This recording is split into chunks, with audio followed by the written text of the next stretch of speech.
Nan Whaley, you may begin. Thank you, Chairman Nadler.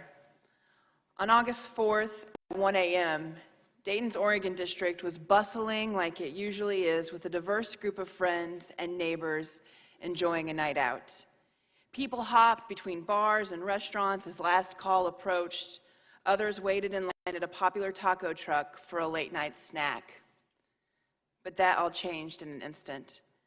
At 1:05 a.m., a young man armed with an AR-15 pistol variant walked down an alley between two bars and began spraying high-velocity rounds into the crowd. He then turned down a crowded street as people tried to run for safety. Friends pulled each other into doorways to try to escape falling bullets. One man threw his girlfriend to the ground and covered her body with his own. People literally ran out of their shoes. Less than a minute later, 9 people were dead and 17 others had been shot. Dozens more were injured in the commotion. 32 seconds. In just 32 seconds, 26 people had been shot, 9 families had lost loved ones, and dozens more will never be the same. The entire incident was over in half as much time as I've been speaking to you so far today. In those 32 seconds, the shooter's weapon did exactly what it was designed to do: kill or injure as many people as possible in the shortest amount of time. It was a weapon designed to inflict maximum damage to human beings. It left a trail of destruction, not on some foreign battlefield, but down a historic brick street in Dayton, Ohio. I visited the crime scene the morning after the shooting, and the thing I remember most clearly is the smell of bleach. A street sweeper was being used to try to clean the road, and men in hazmat suits were scrubbing the sidewalks. The meat still sat on the grill of the taco truck. Little yellow placards showing where bullet casings were found looked like they had been scattered without thought. I was in a place that was both completely familiar and completely foreign.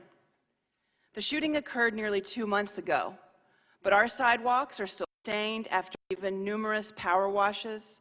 Many buildings and street signs still have bullet holes in them. And these are just the physical scars left by the shooting. Young people who were in the district that night talk about their new fear of crowds. Bartenders in the neighborhood are consumed with anxiety at the sound of sirens. Neighbors dread the sound of fireworks after being awakened by gunfire. Our whole city is hurting, all because a young man with a history of violent ideas could get his hands on a weapon capable of such destruction. And yet, we are lucky. Just 32 seconds after the shooting began, Dayton police neutralized the gunman. He was killed as he attempted to enter a bar where hundreds of people were hiding. If he shot 26 people on the street in 32 seconds, what could he have done in that bar? We are so lucky that 7 Dayton police officers were less than a block away when the shooting began. We are so lucky that these officers relied on their training and their courage and ran directly into the gunfire. I have thought a lot about the bravery of the Dayton police and the impossible situation that confronted them. Why do we ask our first responders to face down weapons that can do so much damage in so little time? Our city has honored these heroes. The White House has honored these heroes.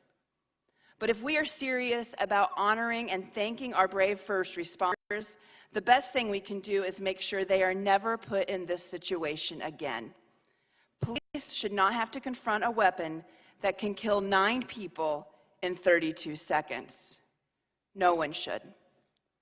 The evening after the shooting, thousands of people gathered for a vigil on the same street where 9 of their neighbors had died only hours earlier.